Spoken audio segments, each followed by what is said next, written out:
True story. I was working on my son's recurve this spring. I was doing something with the string, and I don't recall, but I had cause to take the Selway slide-on quiver off. When I did, it dawned on me that sucker's over 30 years old.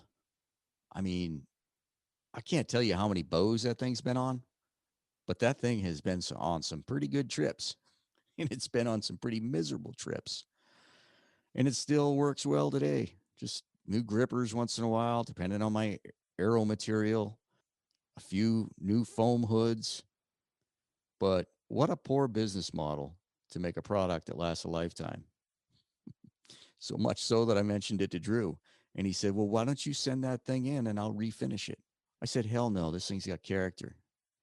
Well, I got a few more Selway quivers these days, but I'll tell you, pretty solid when you spend your money and a product lasts over 30 years.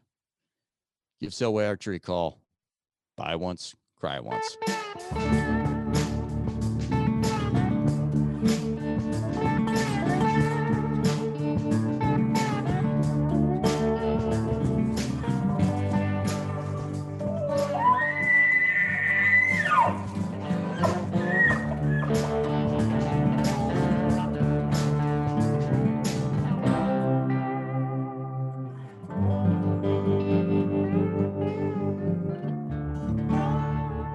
All right, welcome to another episode of the Stickbow Chronicles, brought to you by Black Widow Bows. I am your co-host, Blake Hunter, and we got Rob Patuto on the other end of the mic. What's going on, Rob? Oh, not much. What's up, buddy?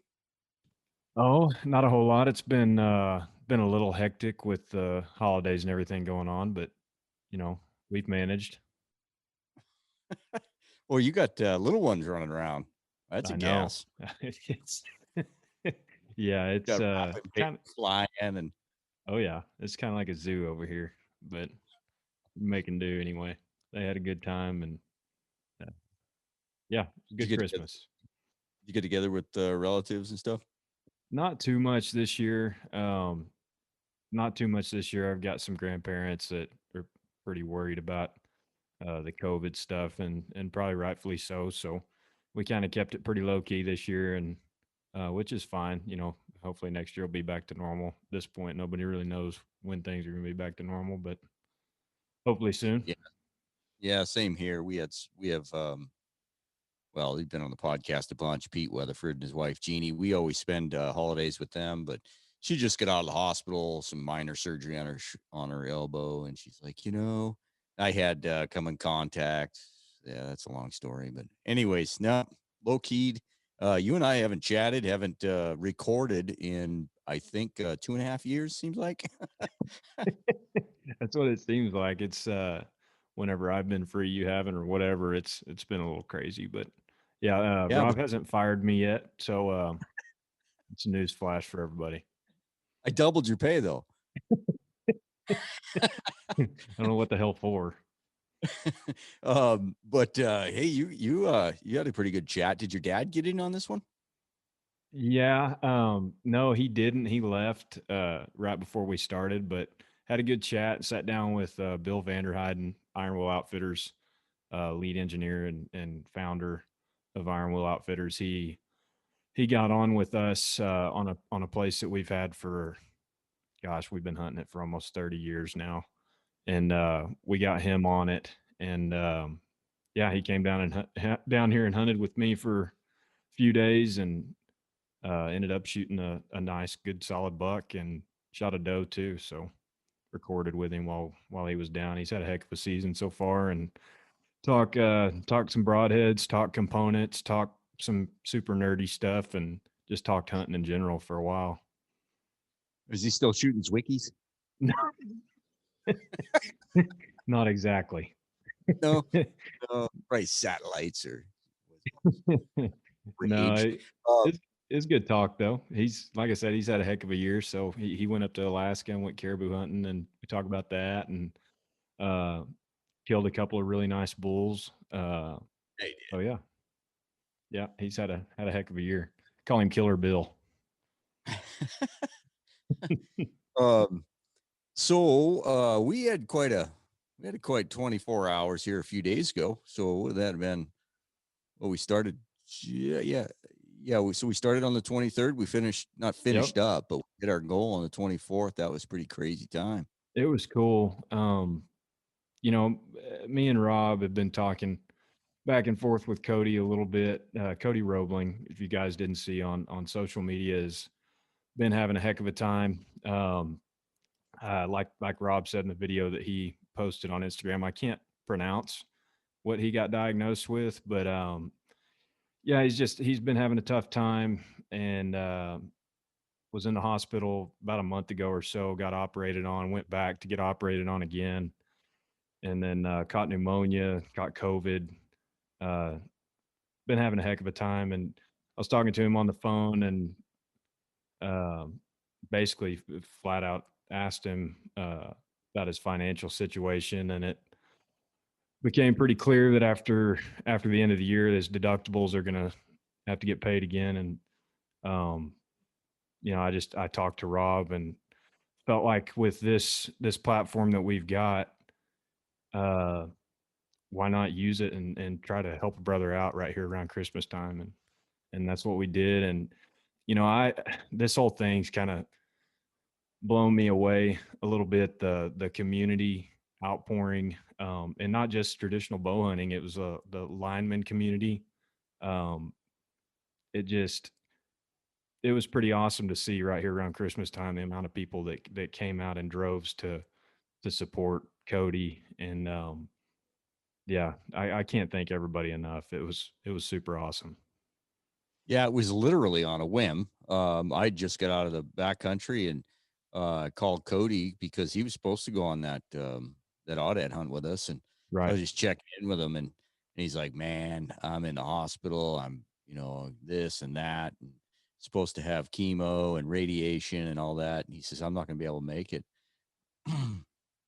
So, your phone call with him and so I was like, "Hey," called his wife and said, "Hey, why don't you set this thing up?" So, I mean, it was literally on the road.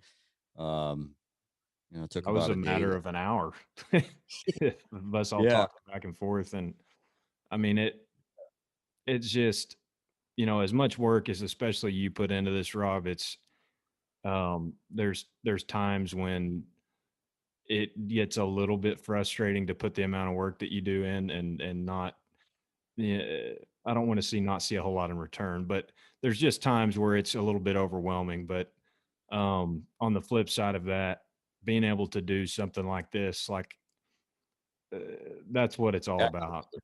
It's what Yeah, it's all about. absolutely. Yeah, to build this thing, and it's all, we always talk about, where I always try to bring it back to, like, hey, it's, family's far more important than what we do, run around the mountains with a stick and string.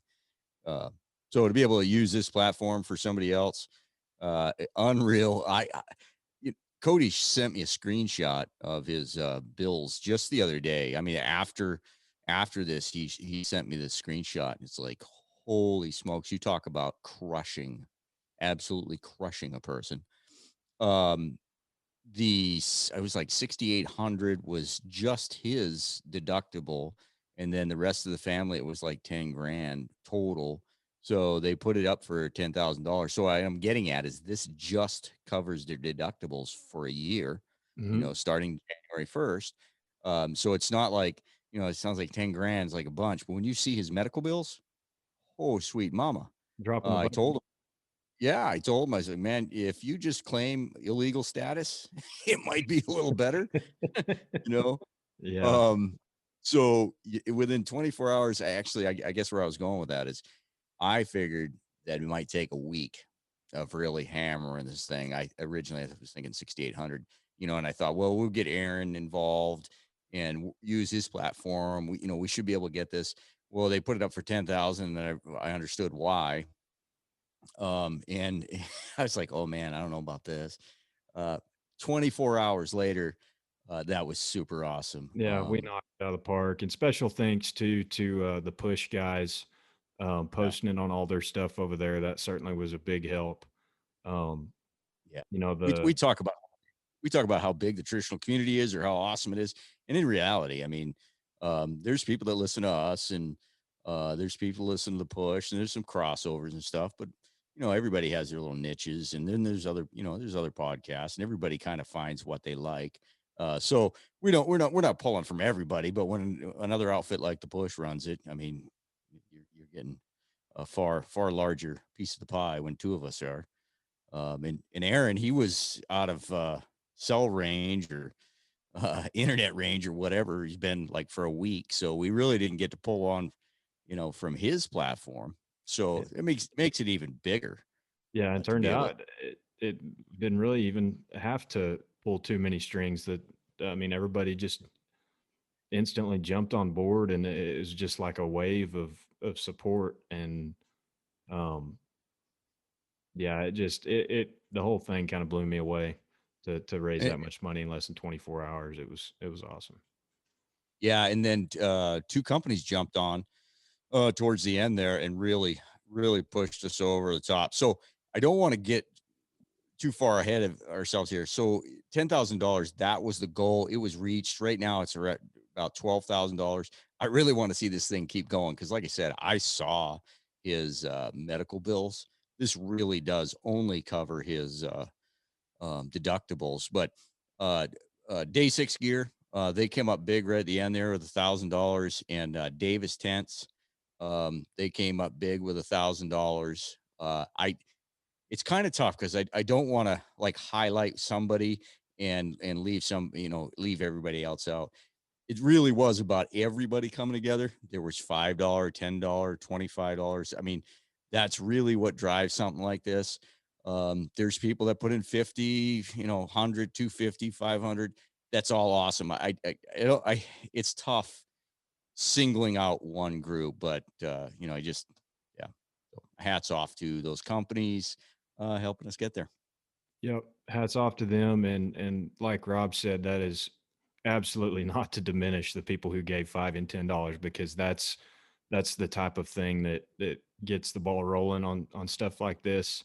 And every little bit helps. So big thank you to everybody involved. And um yeah, I mean, laying in the hospital and missing your your youngest first birthday, and then missing your wife's birthday, and worrying about bills at home and things like that. This is certainly going to take a big weight off of a guy's shoulders. And that's what we were looking to do. So Yeah, and not everybody is on Instagram and Facebook and stuff. So I'll just give him a little spiel here. Cody's a young guy. He's a strong guy. He's going to kick this thing right in the butt. I mean, I'm sure he's going to be fine. He is the sole breadwinner, and he's also the one in the family that takes care of the bills. So to be able to for him to go into January 1st, when he starts chemo and radiation and all that, and not be stressed and wondering, he's got three little kids at home. Talked to his wife. When I talked to his wife, she was pretty emotional. I actually had to tell her to stop because I don't want to get emotional. I'm not going down that road. So, yeah, that's kind of where it was all headed. And man, just super super thankful for everybody jumping on. And then we hit the $10,000 somewhere around 3 o'clock. Christmas Eve is extra special. yep, sure was. Yep. um And then on top of all that, we had the I Hunt Close Track Hill 2020 come to a Yep, close. Um, I don't have the list of everybody who won right here with me, but Rob, do you have it? I do actually. I wasn't prepared to do this, so if I screw something up, the people that know they won. Chris Siegel. He was actually, I mean, there's a spin on it. About 2 years ago, 2.5 years ago, he had his own battle with cancer. And Mike Methowitz from Primitive Pursuit, him and Mike are pretty good buds. Hmm. And Mike picked the torch up, and he drove a fundraiser for Chris. So it's kind of comes full circle. It's pretty cool. Yep. Uh, Chris won the Sitka package, and we got Joel Parker. He won the Kafaru package. Benji Fawnholes. He won the Iron Will broadheads, and I'm going to screw this name up. Casey Shaddix. He won the Black Widow knife. So I emailed all those guys but I think I've not contacted Sitka and Kafaru because Aaron was out of town and just giving John Barclow a break.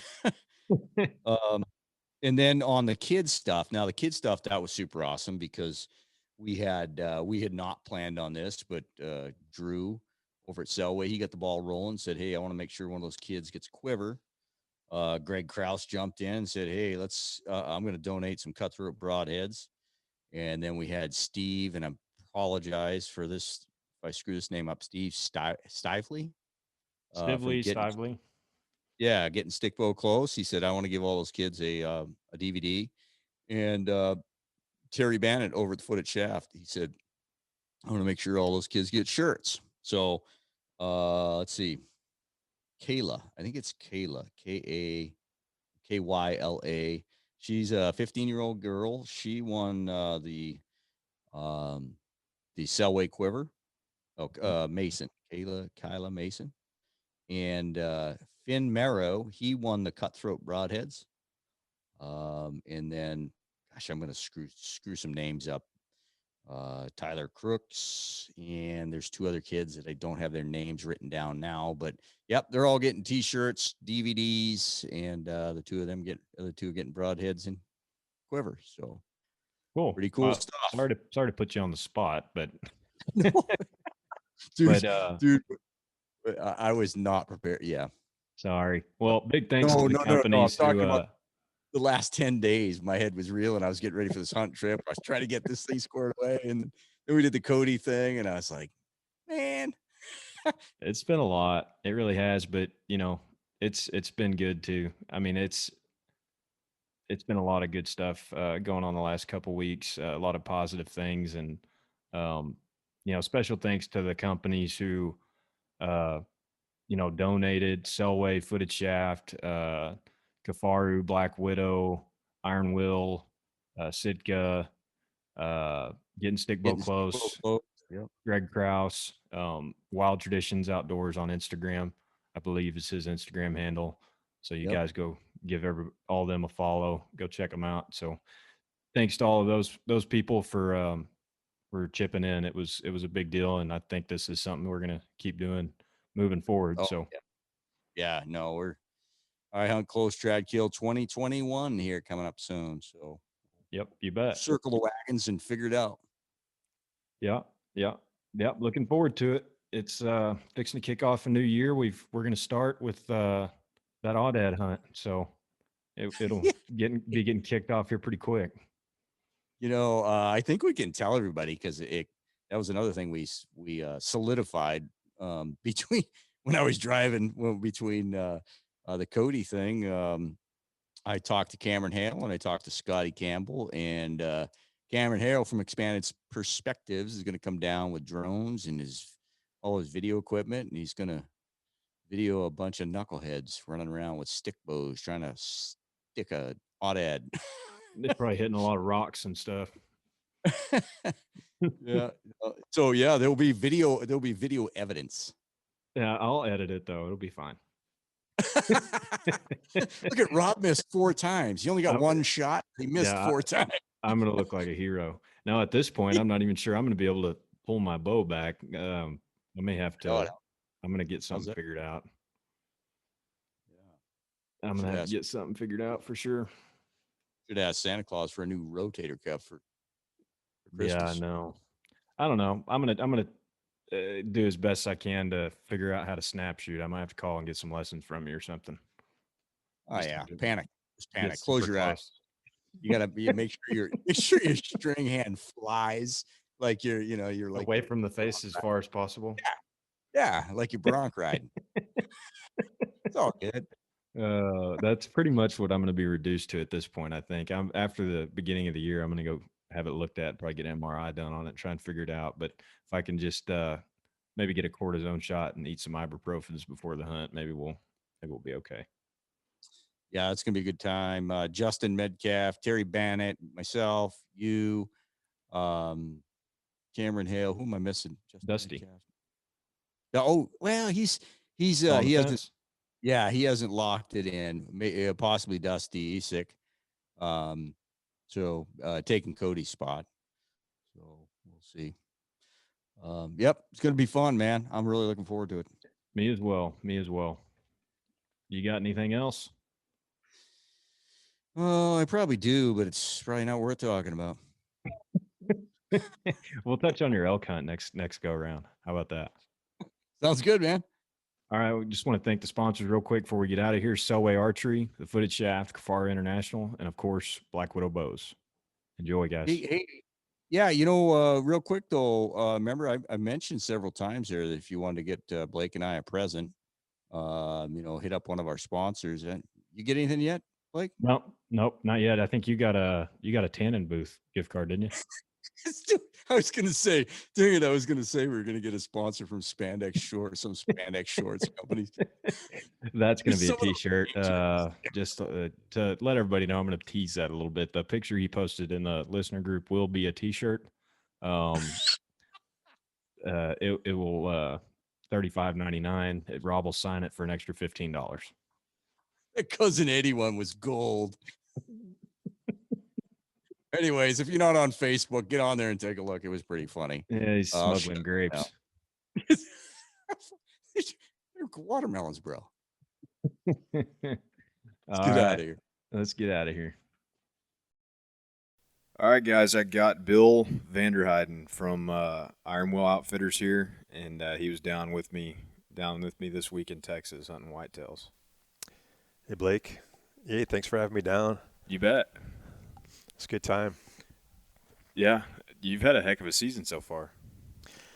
Yeah, it's been a good fall. It's been kind of a crazy year overall, but hunting's been good. I went to Alaska in August for the first time. Got a caribou up there, fly-in, kind of do-it-yourself fly-in deal up in the Arctic. That was an amazing hunt. Three of us got 3 nice bulls with our bows up there. Then I got back, hunted elk in Colorado, and I got a really good bull there, backcountry bull. Up in that 340 range, just a giant animal. Looked like a tank. Yeah, biggest bull I've seen on the ground anyway. But yeah, that was an amazing hunt. And then I went to Montana for the first time. I've always just hunted Colorado, and I wanted to get a second elk hunt in somewhere. And so just went to got a general tag in Montana, talked a couple guys into going with me, and we went up there and got a pretty good bull there too. Yeah, you went back to back there. Yeah. And that bull's got to be in the 330 range too. I mean, just early. I figured he was probably pretty close to the other one. Yeah, he's a little kind of palmated. I think he's 6x8. So I haven't scored either one of them, but he could score pretty well too, I think. I think that one might surprise you a little bit. They're both great bulls. That one that you shot in Colorado is super heavy. Looks really heavy. Yeah, he's got mass all the way up. And, yeah, it looked like it. I shot a bull similar to that in frame before, but this one just has quite a bit more mass all the way to the top. So yeah, I'm all about mass, man. If they got mass, I'm all about it. Yep, me too. Yeah, I don't care so much about scores. I often don't even score them, but man, I do love the big, massive antlers for sure. Yeah, for sure. Well, that caribou hunt, so that was it's the drop camp type deal, right? Yeah, it's kind of a fly-in service. We went out of Kotzebue. Okay. So it's flying to Anchorage, flying to Kotzebue. It's kind of a little hunting fishing village, and then take a 4-seater plane out of there up to this remote spot where he lands, and you get in one at a time, go up in a little 2-seater with big balloon tires on it, and just landed us up on a ridge up in the mountains up there. So the caribou it was early, they really hadn't started migrating yet, so they're kind of in the foothills of the mountains there. Mm-hmm. And just dropped us off one at a time on a ridge top, basically, where he knew. And there was a caribou right in there, like, it just about ran into it with a plane when we landed right there. No kidding. Yeah. And you could just see them just scattered around. So we couldn't hunt that day, but for the next 3 days, we had caribou in sight every day. It wasn't it wasn't thousands like you hear some people hear, but we probably saw 100, maybe a little more each day, and there was always some, and a lot of them were lone bulls too, which is cool. And we were, so we're all It's good for stalking. bow hunting. Yep, we're all stalking. There's zero cover up there. That's what I was going to ask you. Is what does the terrain kind of look like? Is there any kind of topography or anything to kind of age it a little bit? The low areas are like tussocks. It's kind of it's swampy. It's wet. It's tundra. Yeah, a couple inches of water and these mounds, like grassy little mounds, and but then anything that's kind of rolling up on the hill, it's just very low cover. I mean, like an inch high type stuff. But there was enough. There's a couple, creeks through there, so you could go up. The creeks have pretty deep cut banks, so you could sneak up a creek a long ways. Right. So we did some of that. The bull I went after ended up. It was weird. So I'd never seen a caribou before, and right. So the way they were acting was just. It was really cool just to see them and see what they were doing, but they were either running or stopped, and usually they were running. And what we'd see, one run in one direction down through this bottom, and there'd be another caribou running from the totally opposite direction. They'd run by each other. Like, what are they running from? And I think it's just a defense mechanism, maybe. Like they know that they can't stand still for too long. But we'd see some that would be just standing, like they'd hang their head down, like I think they were sleeping, standing up basically, or resting, I guess. Yeah. And so I spotted a big bull doing that, and started sneaking on him, and then I got down in the bottom, and I was crawling through water. It was a couple inches of water, yeah, and just this grassy knobs. But if I was down, I wasn't quite belly crawling, but I was kind of on my hands and knees crawling through there, and I was low enough then you couldn't really see me too well. But I did basically a 2-hour stalk, because every time I got close enough to him, a couple times he'd lay down, and I'd crawl into maybe 60, 70 yards and just wait for him to stand up. And thing is, when he stood up, he'd pop up and run. So there was like no opportunity to, I'm used to like a mule deer is going to stand up and, stretch a little bit. Scratch himself a little bit. Yeah. But he'd pop up and run a couple hundred yards and then stop again. So, yeah, after a couple hours of this, and I was a long way from camp at this point. Finally, the last time he bedded, it was sloping up out of the bottom then onto the hills, kind of up into the mountains, and he bedded on the side there where I could see his whole body. Mm-hmm. So I snuck in as close as I could to this little berm, and I settled in and took a pretty long shot, but got him right through the heart. Shot him in his bed. Shot him in his bed. Yep. He stood up, staggered, dropped right there. So super cool. Yeah. Well, it's kind of similar to hunting antelope, because I've heard some people make that comparison, that it's similar to hunting antelope. Yeah, I would say so. A lot of the cover is kind of similar, where there's just not much cover. Right. And you need some kind of topography to stalk in on them like that. Yeah. I'd be interested. I'd like to go back and try a decoy sometimes, because so I got mine the first day, but we were there a couple more days when the other guys were getting theirs, and I went back, looked for my arrow a couple times. So it was a couple mile hike over there, but I had not much better to do. And when I was going back down through the bottom, I'd see a caribou coming, and I'd hold my bow up and swing it back and forth. I would try to look like a caribou, and I had 3 different bulls come right up to me to figure out what I was. 2 of them were pretty small ones, but one was a decent bull, and I kind of feel like a decoy might work well. I'd like to give that a try. Kind of curious animals, maybe? Yeah, I think they are. Yeah, that's probably whenever I bite it off and make my first trip up there.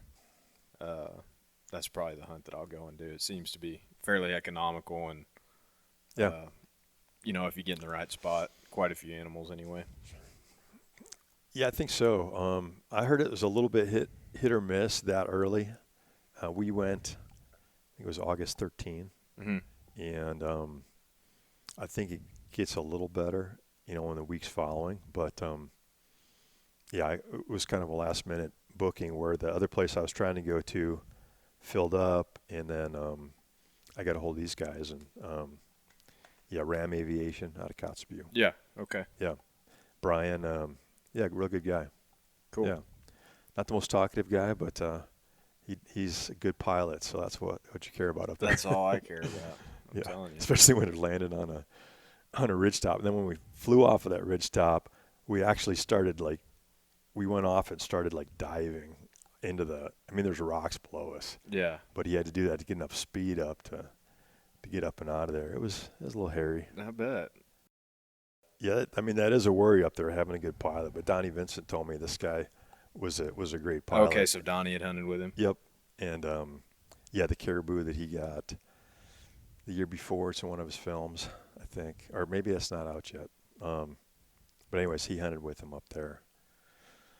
But I think for 3 or 4 weeks. So this guy flew Donnie all over the place up there, I'm pretty sure. Wow.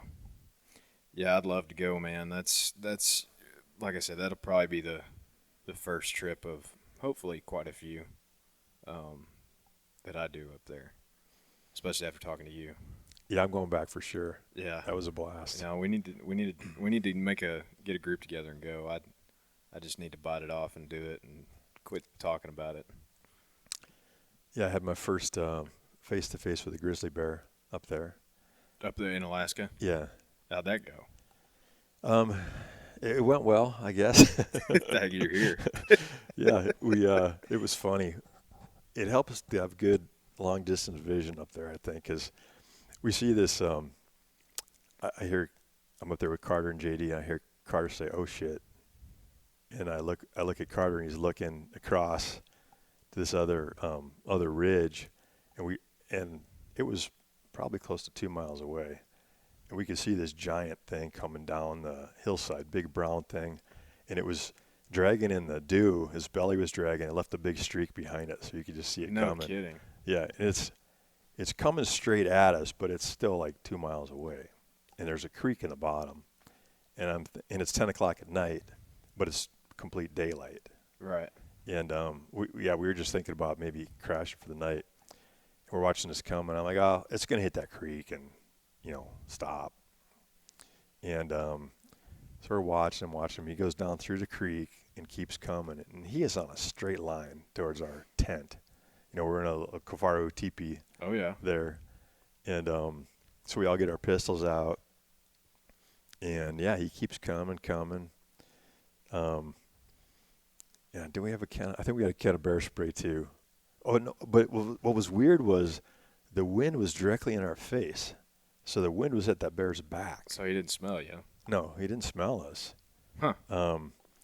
And so he's coming on a line towards our tent there, and he gets probably 50, 60 yards out, and I say, hey bear, kind of start waving my hands, and he stops and he stands up. He's just staring us down, and he's big. he's a really big bear, and it was for 15 seconds there, he's deciding, should I go right into this camp here with these boys? They probably got some good should stuff I do? in there. Yeah. And then anyway, he starts circling us. Then he did kind of a semicircle around us, and I had my tripod set up on my camera, or I know I had my binoculars and my phone scope, and I was taking photos of him coming in until he got 100 yards away. And I'm like, oh shit, this isn't fun anymore. Time to put the phone up. So he circled us, and behind our tent there was a steep hill because we were tucked in behind this spot because of the wind. They said you need protection from the north because you get these 70-mile-an-hour winds come out of the north. So when he circled around up over that ridge, then we couldn't see him anymore. I'm like, shit, guys, we got to follow him and make sure he's not just, because he could be 10 yards away up over that ridge. Right. Come down into us. So we all go walk up over there and peek over that ridge, and he's standing there looking back at us on his hind legs. Did y'all take a bear fence or anything? No, we didn't. I've seen those things, and I don't know how much those things would help. They're little dinky-looking things. Yeah, I mean, those little electric fences. What I'd asked Donnie about it. He said everybody asks him about bears. Everybody's afraid of bears. He says what you should be afraid of is the weather up there. I bet that's no joke. That's what's going to kill you. He says the bears don't want to. I mean, they don't know what your mountain house smells like. They're after the caribou up there. They're not really coming at you or at your camp or your food. I think he's right. Yeah. Anyway, that bear kept going on a straight line, and what it was is my caribou was another 2 miles past our camp on that straight line. Well, the wind had been blowing the other direction most of the day. But at the time that bear was coming, the wind had switched 180. But I think he apparently had smelled that caribou from, at least 4 miles away. That's crazy to me. And was just on a line. And even though the wind switched, he didn't change directions. Huh. Because I saw him. I sat over there, and it was actually, we spotted some caribou right after that, right where that bear had come through. Mm-hmm. And Carter and JD hadn't filled out yet, so they went after it. They went on a stalk at like 10:30, 11 o'clock at night. And I sat up there with my tripod and watched that bear. I wanted to see him, leave the county. Right. And I saw him go all the way over there to my caribou carcass 2 miles away. So then I felt like, all right, I'm going to go to sleep. He's going to be busy. He's going to be busy for a while. Oh, man. No, that's super cool, though. Is it kind of hard to, I've heard a couple people say that it's hard to get a grasp on just how far away something is up there because there's not a whole lot to reference off of? Is it that way where you were at? Yeah, and it's harder walking than you're used to. I've heard that also. In the mountains, I might see there's some caribou. Well, we did spot some caribou way up. So the spot we were at, there were high mountains, probably 5 miles on either side of us, like big snow-capped peaks. Mm-hmm. So it was kind of in this valley between them, but it was all just smaller hills. Right. And we could see caribou that were probably 4 or 5 miles away, laying way up there on the snowbanks up in the mountains. Really? Yeah. And, 5 miles in the Rocky Mountains, I'd have hiked over there and shot a caribou. But here, going down through every bottom that's just, a couple inches of water and this tussocks, it's just, it's like Spongy. walking on basketballs, hairy basketballs kind of thing. Yeah, and it wasn't. I actually didn't find it nearly as bad as people had told me it was. Yeah, but you're like a mountain man, though. I'm used to hiking a lot on uneven ground, maybe, or something. But yeah, because that place where I shot my caribou, I hiked over there and back a couple times. It was a couple miles through that stuff, and Yeah. it wasn't that big a deal. It just it tires you out a bit. It takes a while. You wear your rain pants pretty much the whole time you were there?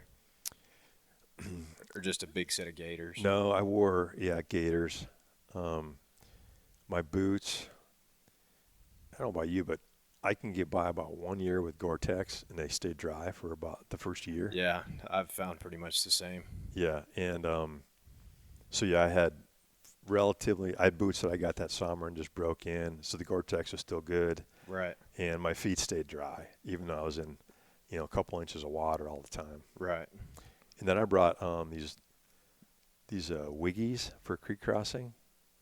What's that? They're waders, but you just pull them over your boots. Okay. And they're pretty slick. I used them actually in the Montana hunt too. Really? Yeah, because we had to cross a river there.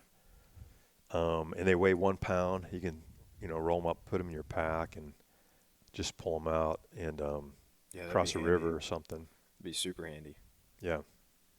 So did y'all hunt with camp on your back? No, we didn't. Just set up a base camp. Yep. And y'all had the Kafaru teepee with the stove? Yep. I bet that was slick. 8-man with a stove. Yeah.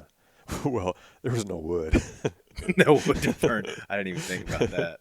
Yeah, the stove was pretty worthless up there. There wasn't a twig. There wasn't a stick. There was no bushes. There was zero. You weren't building a fire, in other words? No, there's nothing was going to burn. That's crazy. Even the hilltops, they had that tundra, but it was just kind of spongy and wet Right. everywhere. So, but it didn't we didn't have any cold weather either. I hunted in a T-shirt. Really? Long sleeve T-shirt the whole time. Huh. Yeah. I mean, it can get cold. Right. I'd imagine. Yeah. And a lot of times, that's one good thing about going early is I think August is the only month that you're probably not going to get a big snowstorm. Fairly mild weather. Yeah. Yeah. I mean, you could, but Was it 50s or 60s during the day, something like that? yeah, something like that. Okay. Yeah. Is it really humid? It wasn't too bad. No, I mean it was nice. I mean there's humidity, there's water everywhere. Right. but- That's kind of what I was thinking. It probably Yeah. pretty sticky. Well, sounds like y'all had a good time. Yeah, for sure. And y'all killed 3 really good bulls. We did. Those were nice, and they're all pretty unique. They're cool animals. I wouldn't know the first thing about judging a damn caribou because they all look cool to me. I mean, they all look unique in their own way, I guess. Yeah, and if you just see one of them, it's really tough. Like JD's has really nice fronts and tops, and it's kind of got everything. Mm-hmm. And it's a good looking bull for sure. And then you put mine next to it. My beams are longer, my tops are higher and bigger. But if you saw this two separately, quarter mile apart, I don't know. You could pick one to shoot. One to shoot over the other. Yeah. Yeah. And yeah, I think I watched them for a few days then, and if you saw like a group, well, one time we had a group of 30 come through, Mm-hmm. and there was probably 8 bulls, and 2 were just giants, and then we could tell that okay, that's what a big one looks like. Yeah. But again, if they're by themselves, it's still kind of tough to tell. This looks like a caribou. Yeah. Yeah. Well, yeah. I'm sure people are better judging than me. It's the first time I saw a caribou. But Yeah. No, I'd be in the same damn boat. I wouldn't have a clue what to look for.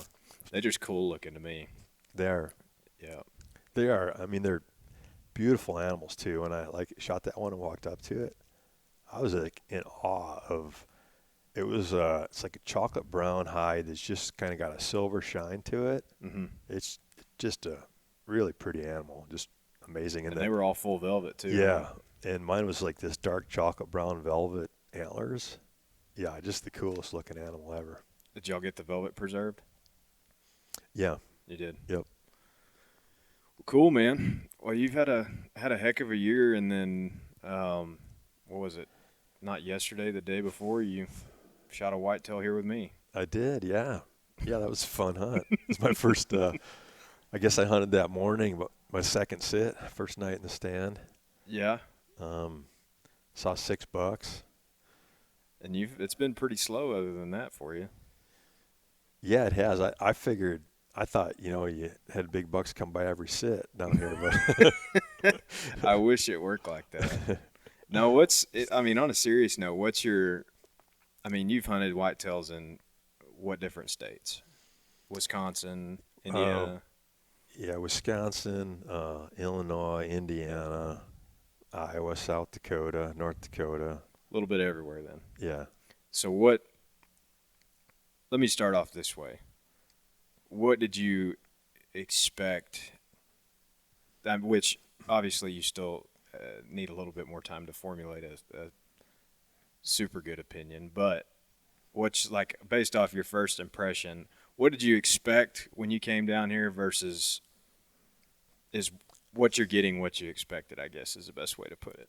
Hunting over feeders, hunting small private land, Texas, all the stereotypical things that come with that. Yeah.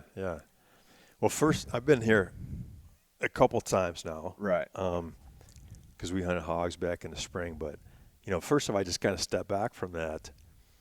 I'd been to Texas a number of times on business, but it was Austin or Tucson. And so I thought Texas was a big desert.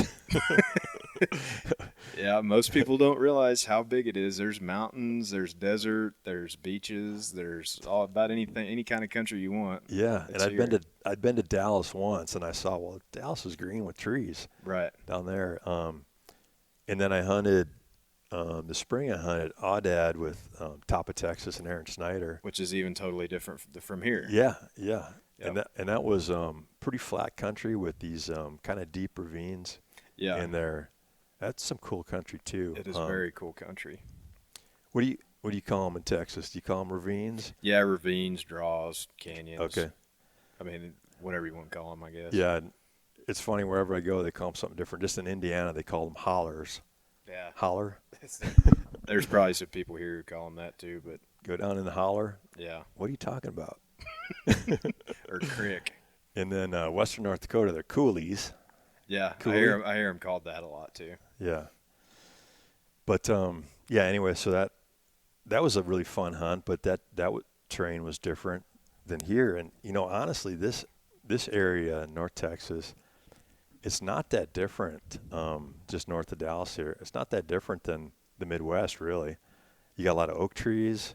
You got brushy creek bottoms, cedar trees, I guess. Yeah, I would say not as much ag as some other places in the Midwest, but very similar terrain and Yeah. and vegetation and Do you stuff. have many cornfields around here? No, very very few. And I mean, I say very few compared to like Iowa or something like that. It's not anything like that. And I don't really know what the reason is for that. There's a lot of people who are cattle people here. That's probably most of it. Okay. So, I've hunted in Kansas some, and it's Kansas. Where I've hunted in Kansas, I would equate more towards like the Panhandle where you hunted with top of Texas. It's more Yeah. similar to that, but like Iowa, a lot of the places that I've been in Iowa, other than the vast expanse of ag fields, it's pretty similar. It's pretty similar country. Yeah. Got big stands of oaks and creek bottoms, and it's I don't know, it's just cool. Texas, it's always funny to me how it gets painted with such a broad brush, and it's like, guys, like there's so many different areas of Texas that are totally opposites of everything that you think Texas is. Like Yeah. well, for instance, you got colder than hell yesterday, didn't you? I did. I told you. Yeah, it was 35 and snowing, raining, sleeting right into my face too. And yeah, that's the coldest I've been, and I've been hunting in single digits. I've been hunting in single digits already this year quite a few times. It's a wet cold, and I try and tell people that, and they can't. I guess people just can't wrap their head around it. I'm like, no, like it gets freaking cold here, and there's massive. I would say the only difference, it does probably, it's traditionally warmer here than it would be up north somewhere or something like that. Mm-hmm. But when it gets cold, it gets cold. It's like it's a wet cold. Yeah, that's the worst. I mean, snow is better. At least then I can just be, dry and have enough layers on. But Yeah, that it was, 33, 34 degree rain's about as bad as it gets. yeah, it was coming down pretty good, and thunder and lightning too. It would have been a good day to just sleep in, I think. Probably. Yeah, so what, you hunted Saturday morning? What'd you see Saturday morning? You saw one small little 1.5-year-old buck? Yeah. Yeah, that first morning I was here. You sat on the north end. Sat on the north stand. Yeah, I just came. That's cool. Is that a wheat field? What is that? Yeah, it's wheat and oats mixed. It's Okay. generally what we plant. It's just, for those listening, it's probably, what would you say, 1.5 acres, 2-acre food plot. Something like that, yeah. Then there's a feeder in one corner of it, and it's a really, really good little spot because there's two little creeks that kind of come through there and meet right at the corner of that field. And got oaks running along both those creeks, and it's kind of down a little hole where it's kind of protected and isolated. That's generally a really, really good spot. But just saw one small buck that morning, and then Saturday evening.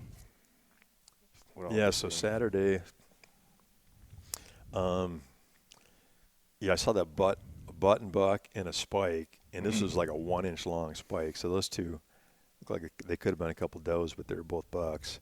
And then a 6-point, 1.5-year-old 6-point came out with them.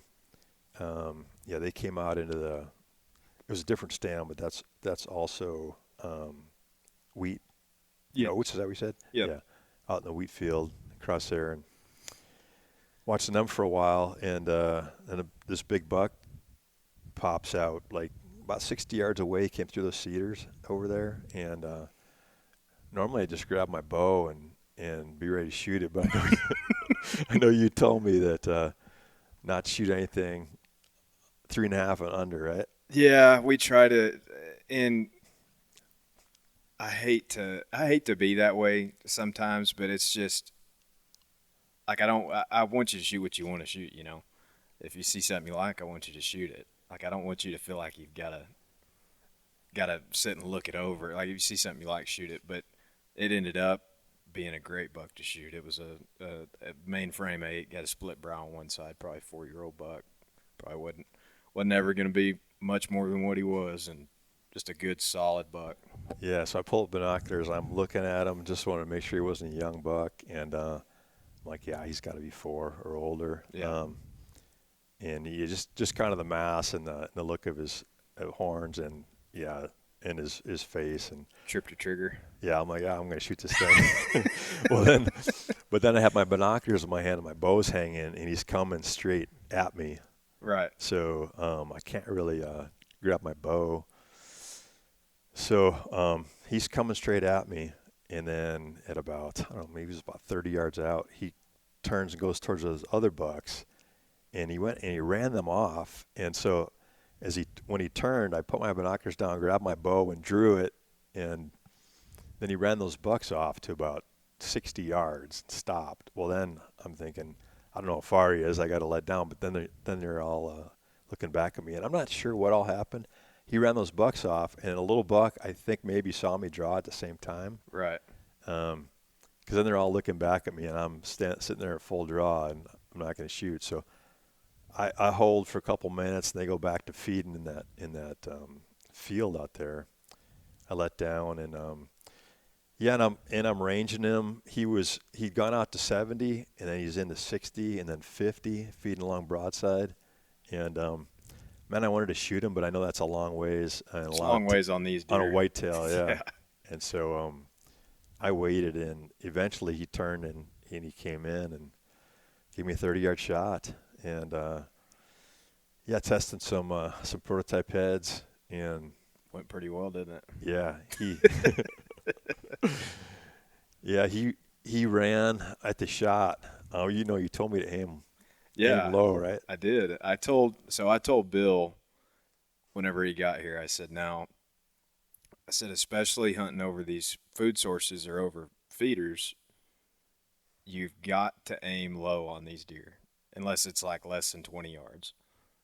And even then, I've seen them do some pretty crazy stuff. But I said, aim at the bottom of the heart, and like the very bottom of the heart. I said, they're going to jump.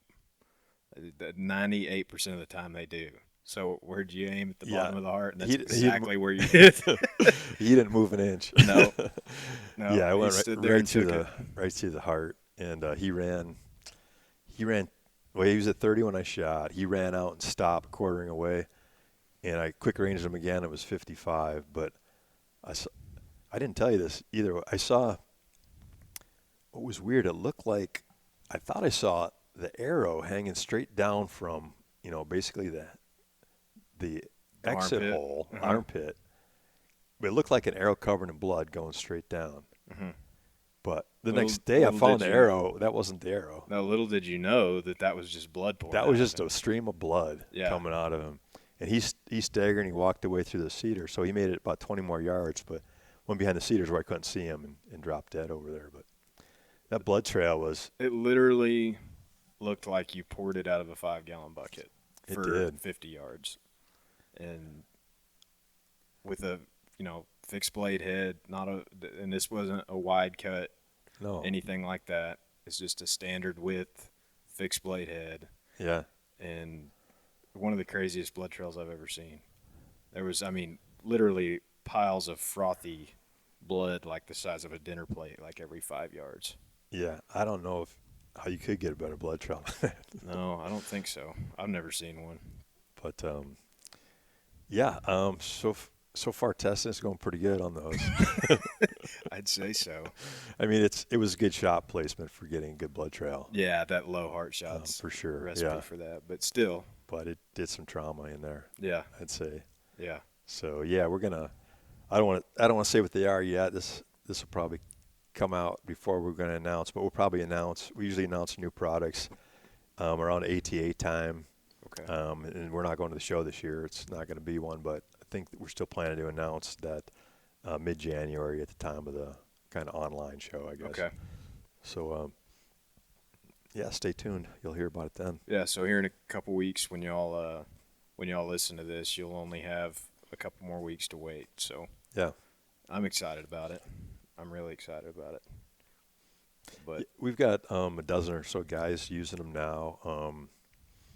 We've got two different broadheads that'll be new, and they're ones a lot of people have asked us for.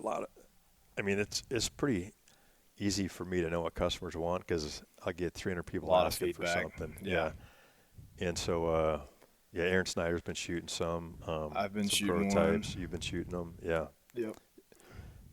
Yeah, we got quite a few guys, and the feedback's been good, so feeling really good about coming out with them this year. I'm getting exactly what I've always wanted, so I'm happy. Yeah. I'm super And happy. what you wanted, Aaron wanted it. You yeah, know, I'm sure there was a laundry list of you people. know, there's 100 people asking me for that. Yeah. And I mean, I knew I could do it already. I just thought, well, I'll see if people ask for it, and yeah, People did. people did. Like so, me. Yep. No, but yeah. So first damn day, there wasn't even a stand hung in that tree. I told Bill, I said you can pick which tree you want. I said, but I think maybe this one might work good. And he went down there and looked and said, yeah, I agree. I like that tree. And he hung a stand in that tree. And 2 hours later, he texts me and says, I shot a good one. Yeah. Didn't take no time. Yeah, you got it like that. It was a It ladder takes me stand, like too. 20 or 30 days every year to do that. I thought, man, this Texas hunting's easy. Yeah. Then you got what? You got skunked tonight, didn't you? Yeah, I didn't see a thing tonight. Yeah, I mean, when I was at that south stand, so trying a new stand, but That's usually a great spot too. It's right on the edge of some bedding. it looks like it. It's just It kind of dives off in that canyon, and it's kind of tucked into kind of a little hole right on the edge of the timber where it dives off into that canyon. And for whatever reason, the deer just feel pretty comfortable right there, just because they're not out in the open as much. Right. It's kind of tucked in there. Yeah, I bet. And yeah, I've shot a lot of bucks out of that stand. A lot of bucks. I did hear a bunch of hogs right when I was getting down out of the tree, right at dark. Yeah. Yeah, I couldn't hardly see them, but I could hear them. They were probably 30 yards out from me. Yeah. There was a bunch of them. And it's getting to be a bad problem. Oh, well, tonight this is what's funny, the public land versus private land debate. So Bill's hunting premier good private land, Texas, feeders, baiting, all that stuff tonight, and get skunked. I go over to Oklahoma, hunt public land, no baiting, no nothing, and I saw 13 deer tonight. That's why that argument always makes me giggle. The baiting thing, I got to tell you, when I first heard you could bait in Texas, I mean, it was years ago, right? But I thought, I would never do that. I thought that it doesn't seem right. A deer's going to bite into a piece of corn. You're going to shoot him right there if you're feeding him. It just didn't seem. At the time, it didn't seem like it should be right. Well, and it wouldn't. Right? I think that's a natural reaction for people that didn't grow up around it. So I don't blame people for having. I don't blame people for having that opinion. I really don't, because I think that if the shoe was on the other foot, I would probably have the same opinion. But what I do appreciate is somebody who will sit and listen to me about it.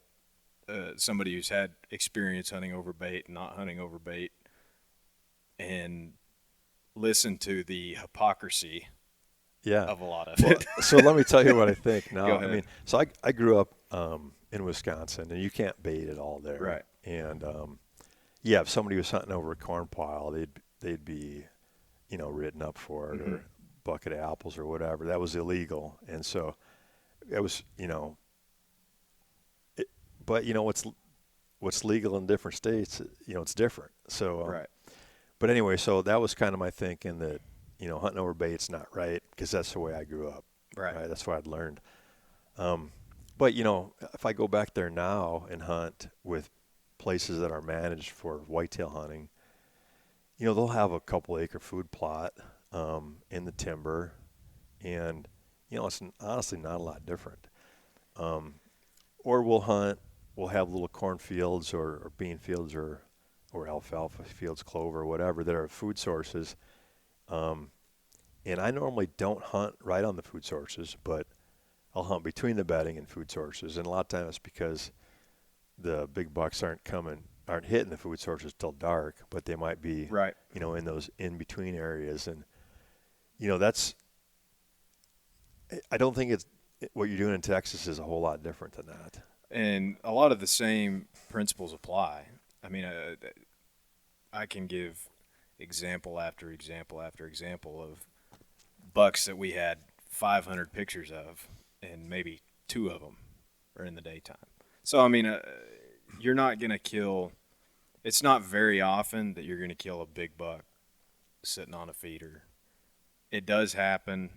I've killed some on a feeder, but it's one of those things that if you want to kill big bucks over a feeder, you're going to have to spend a lot of time, and that's not for a lot of people. I mean, it's a patience game. And, it's frustrating, I guess, because whenever I go hunt somewhere else, I look at it the same way as when I hunt here. I do a lot of the same things and use the same techniques that I do here. It's just there's not a feeder involved. Still the same principles, to me anyways. It's fairly cut and dry. Well, most of the bucks I've seen, I've been sitting on a wheat field where there's a feeder there, but there's also, the wheat that they can eat. And most of the bucks I've seen Wheat. haven't been on the feeder. They've been eating wheat, or they've just been cruising the field. Yes. And so, and then we talked about this. I brought a couple stands down. I want to put a couple stands in the timber or some areas that are just kind of right. Maybe downwind of the food sources there. Yep. And I think that's, I'm no expert on hunting in Texas, obviously, but I think that'd be a good chance to get some big bucks. Yes, it is. It works very well. If you can pin one down and kind of figure out what he's doing, go hang back in the timber about 150, 200 yards, and if you know which direction he's coming from and which direction he's circling, and that can pay off big, because naturally that's what those big bucks are going to do. If they can get the wind in their face, they're going to get the wind in their face before they come in there. And if you're sitting 20 yards off a feeder, I mean, they're going to know you're there. So I guess it's frustrating because there's another thing is I think people look at it as in, it's a lazy way to hunt. Like it's lazy. And that always trips my trigger a little bit too, because people don't realize how many hours and how much. That's a lot of work maintaining all that stuff. A 50-pound bag of corn, you lift a couple hundred of those every year, and it's like, yeah, lazy my ass. Like you can come out here and fill these feeders if you want, but no, I was curious to see what your take on it was, because not being anywhere from, not hunting in the South, not growing up in this with the same thought process I grew up with. What your first impression of it was, because I think a lot of people's impression is that when the feeder goes off, just the deer come running out of the trees and here they are. Yeah, I mean, it's still. I don't think it's easy to shoot a big buck here, even if you have a corn feeder or whatever. But I prefer to kind of hunt the timber off the food sources, and that's just the way I've always done it. Yeah, and that's probably the way I'll do it here as we hunt more too. Yep. But no, I have a different perspective for sure on it. Yeah. Now than I did back then. Yeah. Well, and people can say that need to get rid of baiting, and it's never going to happen down here. Like if they got rid of baiting tomorrow, I wouldn't have a problem in the world with it, because the people who put in the work are still going to get the best results. And if with everybody being able to bait, you're almost your hands are kind of tied. Like you've got to bait. If your neighbors are baiting, it's you don't want your neighbors to have something on their side of the fence that you don't have on your side of the fence. So, what are you going to do? Yeah, you got to have a food source at Yeah. your place too. And I think if they got rid of baiting, you could just do food plots. I mean, I think that For sure. I think if that feeder wasn't there, it was just the wheat field. Yep. The deer would still be coming out there. They to it, for so. sure would. And Yeah. I mean, it's too big of an industry down here. It's never going to go away.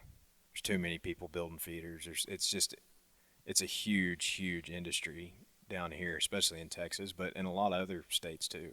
It's just a huge industry, and it'll never go away. So, we've just learned to do it and make the best of it, I guess. But I'm glad you had a good time, and glad you got one, and you're gonna hunt tomorrow too, right? Yep, tomorrow will be the last day before I head back, and you can shoot multiple bucks here in Texas. Gotta love that. On MLD. Yeah, on MLD properties you can. Or 2 different counties as well. Yes, too, right? 2 different counties on your general tag. So the property that Bill is on, for those listening, is an MLD property, which is a program through the state. It's a state managed program, and basically they assign a certain amount of buck tags and doe tags to that specific property, and it doesn't matter who shoots them. That's just those tags are allotted for that property. So on that property, if I shoot a buck over there, it doesn't count against my bag limit, basically. But if I shoot a deer across the fence on a place that is not MLD managed through the state, I use my regular buck tag, and you get 1 buck tag in this county. So that's kind of how that works for people that don't know what we're talking about.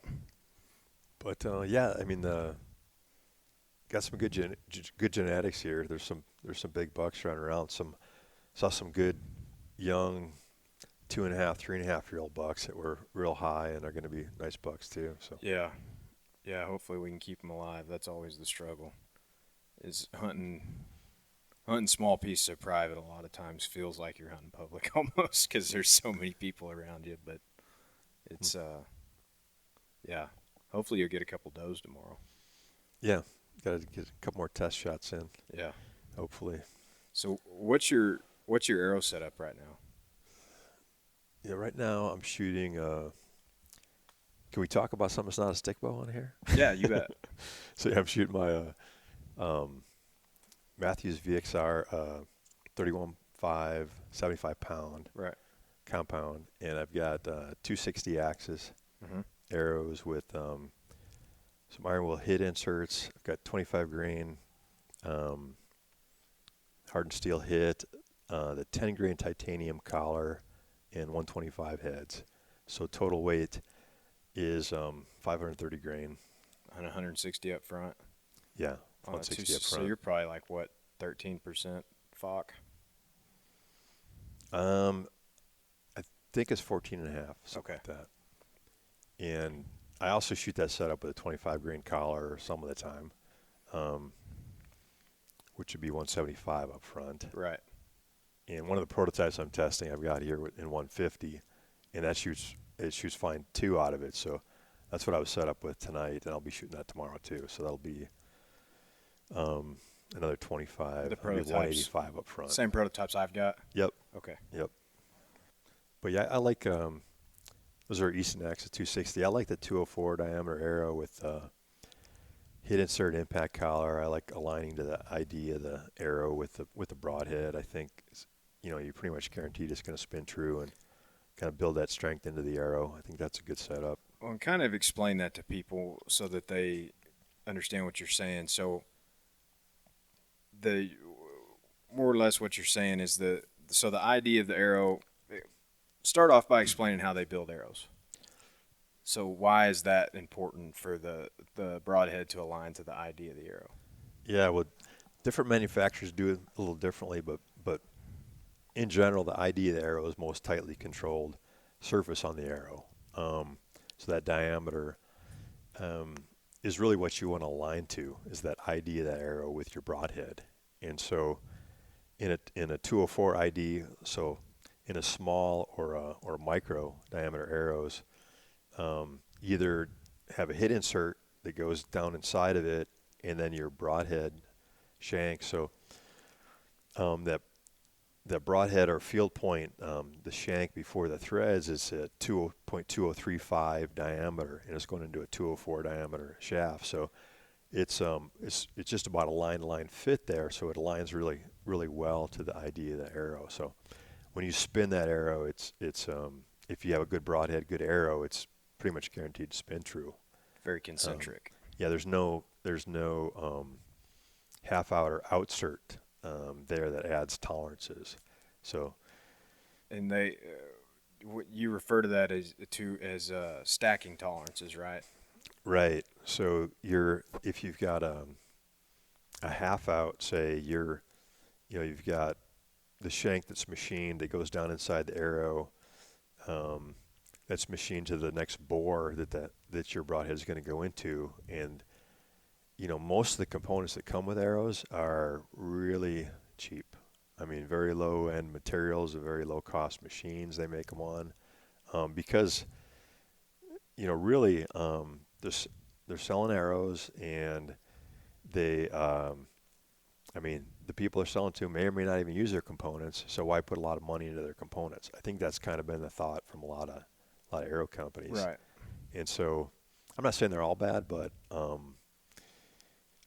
in general, I mean, I know some of them are made on machines that the best they can hold is 0.003 of an inch in concentricity, and you add that, then screw a broadhead in there, and that thing is say tipped off 0.003. You can have a lot of run out. Then your point can be way off. You spin your arrow, you can see your kind of tip going all over the place. Right. So, I mean, that's one issue with half outs or outserts, and the other one is that I mean, you can have a really strong piece of steel out in front of the arrow, but what it does is it creates this lever arm. So if you have any kind of side load, it's like putting a breaker bar on something. You've got just more force that you're gonna be able to damage that arrow with, right, and bend it side to side. So you kind of add the strength out in front of the arrow versus kind of building the strength into the arrow is the way I think about it. Whereas if you have a hardened steel hit down in there, you've got or titanium, and then a hardened steel impact collar that overlaps that, a half inch or so, and it's got hardened steel, carbon fiber, hardened steel, kind of a laminate that's all built together, really. Right. And that's a lot stronger setup, and it's got a little give to it with that carbon in there. It can flex a little bit, and you can have a hard impact, and it just doesn't wreck arrows like it does otherwise. Yeah, and I've dabbled in micro diameter stuff here and there in the last few years, and I just always find myself coming back to a 204 shaft with a hit and a collar, and that collar fixes the only issue with that system. Because I mean, my gripe with that system in years past has always been that if you don't foot it, your broadhead's just sitting right on the end of the arrow, and the integrity of the end of that is only as good as your epoxy, basically. Yeah, and you can, on impact, without the impact collar, on impact, your broadhead kind of is driven back into that carbon arrow, and you can kind of peen that in or smash that in a bit, or if you get a side hit, you can kind of break out a little bit. Right. So yeah, the collar, whether you're 204 or 166 and the deep six there, but I think the impact collar is a huge benefit for the hit inserts. Yeah, like I said, I've gotten away from it for short periods of times in the last few years, and I just always find my way back to that system. I've just had such good luck with it as far as getting things to spin true. It's very hassle-free. With outserts, you got to screw them on and then put your broadhead in it and spin it, and if it's not spinning, then you got to turn it a little bit, and yep. It can be kind of a pain in the butt, and then it's just not as durable to me.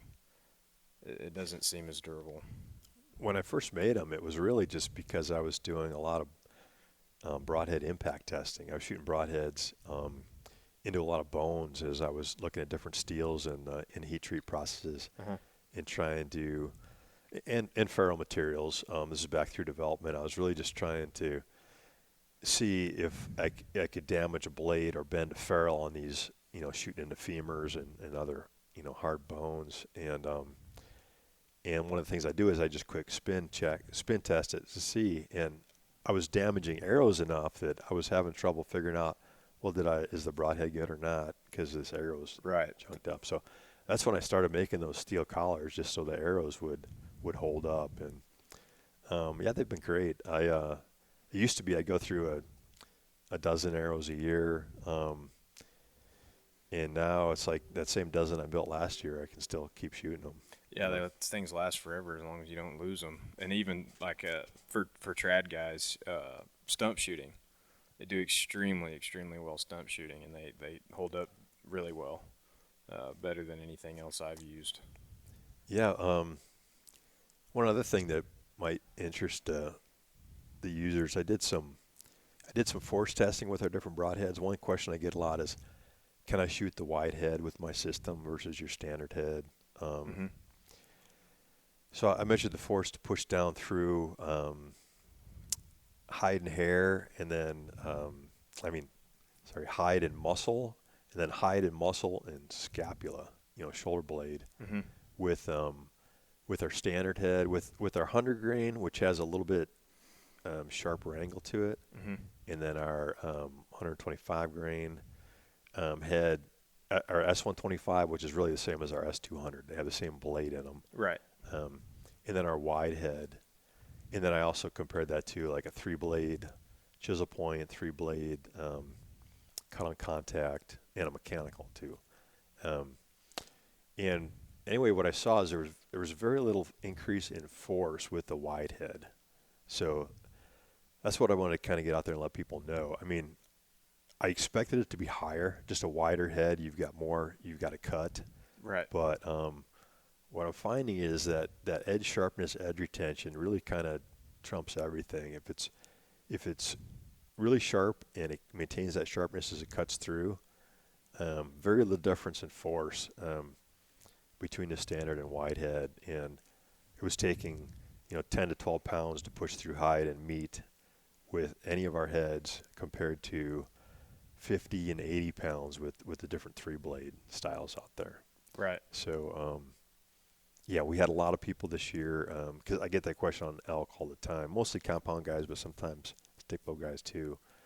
Like, can I shoot the wide head on elk? We've had a lot of guys get pass-throughs on elk this year with the wide head, including shoulder blade hits. So, and those are compounds, but yeah, I think it's a good head for elk as well. I mean, we generally recommend our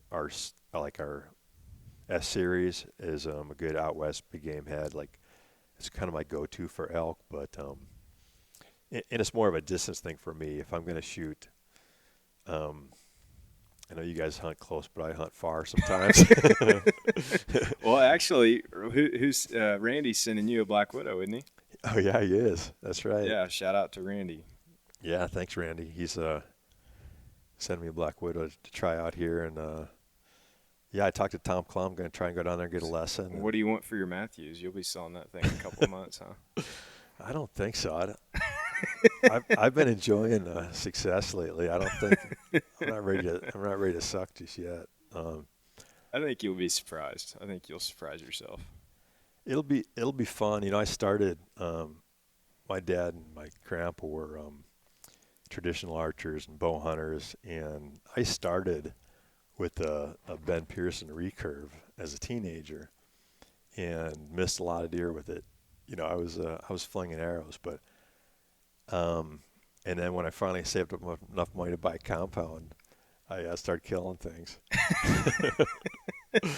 But that's when I was 14. So it'll be, and I've still got that little bit Ben Pearson, but it'll be fun to do another round here of. I've been begging you for a couple years to dip your toes in the water. Yeah, I'm kind of busy. I wasn't sure I wanted another hobby. I know. But you guys look like you're having too much fun, so I got to give it a try. It is, man. I'm telling you.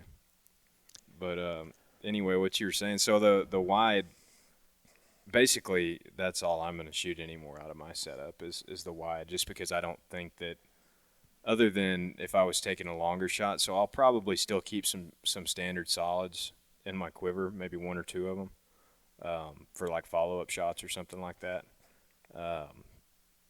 But just from what I've seen, I don't think with my setup, I'm shooting, upper 50 pounds, upper 500, 580 grain arrow. And I just don't see that much trade-off with the wide versus the standard as far as penetration and performance. And the pros for me outweigh the cons. I've just always been a fan of a little bit bigger head, and I probably a lot of that is because of where I hunt. I know you've seen some of the timber; it gets pretty nasty in there pretty quick in some spots. Yeah. And if you and don't tell me that I need to be a better woodsman, because I've heard that a lot actually.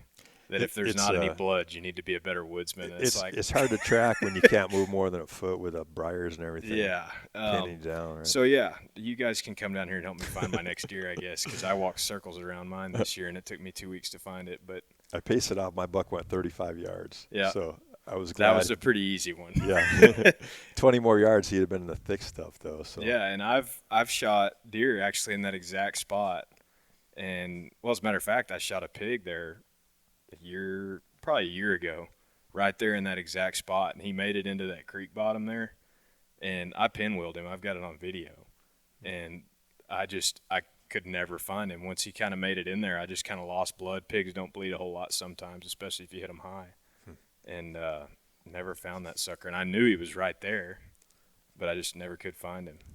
And so I'm partial to the wide just because – and I know that me and Cody Green would have talked about this a lot. Blood trails. He says that they're very random. And I totally agree. There's so many different factors. I've shot bucks with big old mechanicals before and got zero blood just because of how the hide covered up the hole or whatever.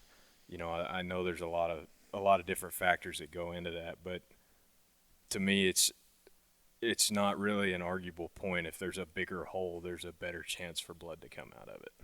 Yeah, there is. And bleeders too. Bleeders are huge. I think bleeders are a big deal.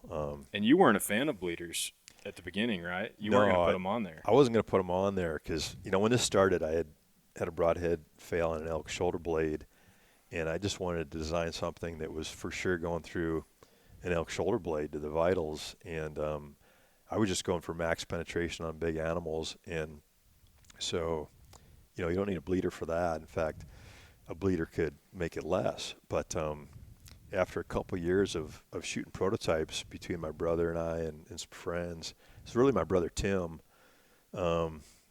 He shot 25 deer with our prototypes in a couple of years. He's a whitetail killer. I'll have to get you guys together sometime. For sure. He shot over 100 whitetails at this point. But and we were documenting all the shots and what happened, and just once in a while we'd get just no blood. And it seemed like that single slice through, depending on how it lines up with the muscles or the hide, or if the hide's tensioned, I don't know what exactly, but sometimes we would get no blood. I mean, like zero. Like, you can't track when there's no blood, right? The woodsman people can. They can smell the direction that they go. But at the same time, we were improving our sharpness over those years. But anyway, I didn't want to add the bleeder. I didn't want to risk structural integrity of the ferrule or the blade, and it took me a few iterations of the design till I got it to where, and some structural analysis and stuff, till I got it to where, okay, this is just as strong as it was, and now we got a 3/4 inch crosscut. And once we did that, and we improved our blade sharpness too, but since then, I don't think we've ever had where there wasn't blood, and usually they're a lot better blood trails than we were getting before. Yeah, and the only time, and really the only reason that I didn't find I had trouble with my buck is just because of where I hit him. And this is all speculative because it was pretty low light, but he was quartered away, and I never found my arrow. So if I didn't go all the way through him, and the entrance was back in the liver or guts area, and it lodged into the offside shoulder and never went out the other end. Yeah. I don't care what you're shooting, you ain't gonna get much blood. No. Especially with the arrow still in them too. Guts are gonna plug that up pretty quick. But I mean, it just, if I had shot him with a regular standard 2-blade, I might not have found any blood at all. There might not have been any. So for me, it's the pros outweigh the cons. And like I said, I'm probably a little bit biased because of just experiences that I've had. And, we're all a culmination of our own experiences, I guess. But Yeah, I really don't see any drawbacks from the bleeder. I mean, you get 3/4 inch more cut. So instead of 1 1/16, you get 1.8 inches total cut. And so you're slicing more tissue. It's going to bleed more. It's going to die quicker. Put it down faster. All those good things. And it's the surface area on it's pretty small, so it doesn't affect flight at all. I've done a bunch of flight testing, long range, with and without the bleeder, and bleeders just don't hurt you. They just help. I'd say the only time I wouldn't use one is like Cape Buffalo or something where you're going through thick bone and you just want max penetration and you're not really worried about a blood trail. And I tell guys shooting stick bows that are shooting super light poundage too that that may err on the side of no bleeder, so because there's guys now killing stuff with 35-pound stick bows, which more power to you. It's not for me, but when guys that are shooting super low poundage like that ask me, I always kind of steer them in that direction. Yeah, it'll give you and Cody had asked me originally too. He's like, how much more penetration will you get with a no bleeder versus bleeder? I'm like, man, I think it's like 5% or something. It's not much on deer or something. It's right. You're gonna go through them either way, and he's like, I'll take the 5%. He's a numbers guy. So. Yeah, and now guess what? After me telling him from the freaking get-go that he needs to be shooting the ones with the bleeders, now he's shooting the ones with the bleeders. Yeah. And he never gives me day. credit where credit is due. Like he went on that. I don't know if you listened to the Empty Quiver with him and Aaron. I did, yeah. Day. And he said, I wish somebody would have told me about my aiming method before I went out there. I'm like, I have told you that. I told him that when we were here hog hunting. Right. And anyway, I like to razz Cody a little bit, but yeah, it seems like from what I've seen that the bleeders, it's just there's hardly a downside to them. If you're shooting a fairly normal setup, 45 plus pounds out of a stick bow, or really anything out of a compound, as long as you're shooting a pretty heavy arrow, the bleeder's not going to be a bad idea. Yep. I guess if you're shooting really light or a really big animal, that's when I might think about not using them. You had some what PHs in Africa that kind of pushed you to do the no bleeder design. Is that kind of where that came from? Well, what I had was guys that were going after Cape Buffalo and asking me, which of your heads should I take? Like, man, I haven't really made it yet. I'd probably take the bleeders out. And then I came out with that buff series the year after that. And there you've got maybe inch or so thick ribs. I think they kind of overlap. So you're for sure going through pretty thick bone. Right. And, I mean, ideally you want to get all the way to the other side.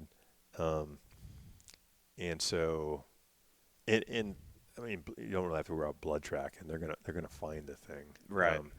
So in that case, I just want to get max penetration and not have to split any more bone. Well, a lot of times even they have to put a couple 3 arrows in those suckers, even with double lung shots, huh? Yeah, I was telling you, John, Casmus got 3 pass-through shots, shooting 65 pounds with our Buff 150s over there. That's crazy. Yeah, his last shot, I don't think it was a full pass-through, but I think the broadhead exited on that one. But we've had, I think 7 people told me they got complete pass-throughs on Cape Buffalo, like the arrow went completely through them, and the PHs were blown away like I'd never seen this before. That's awesome. Yeah. So I've got another question for you, and I'm curious. I don't think that you and I have ever talked about this, specifically out of a trad bow where people are running more weight up front than compound guys. would you urge people to have more weight in their components, or would you urge them to have more weight in their head? So say they're going to have 250 grains up front. Would you say they shoot a 200 grain head with a 25 grain insert and a 25 grain collar? Or would you say they shoot a 100 grain insert with a 25 grain collar and a 125 grain head? Yeah, good question. I'd probably steer people away from a 100 grain head because in general, they're not as strong as 125 and higher. I mean, I think our V100 and S100 are very strong for 100 grain heads, but I'm just saying in general out there, most companies, it's hard to get a 100 grain head that strong, and that's why we use grade 5 titanium in our ferrule to try and do it. But in general, as you go up in weight, you're going to get stronger. Now, at 125 on our product line, they're very strong. They're just as strong. I mean, they're hardened stainless steel. We use 17.4. It has incredible toughness. You know, it's compared to, well, most steel ferrules are like a 300 series austenitic, so they're fairly soft steel. Some are a 400 series martensitic, so they're hardened like a 416, say. So that's a big step up over a 300 series just to have a hardened stainless. But 17.4 yet is it's extremely tough. It's like 3 times as tough as a hardened 416. So anyways, it's a very strong ferrule that we use in our heads. And so anyway, we use the same blade in our 125 up to 225 A2 tool steel. So, you know, on our product line, it doesn't really matter is what I would say. You can if you go to a higher weight heads, you're just going to have a little bit longer ferrule, a little bit more ferrule material.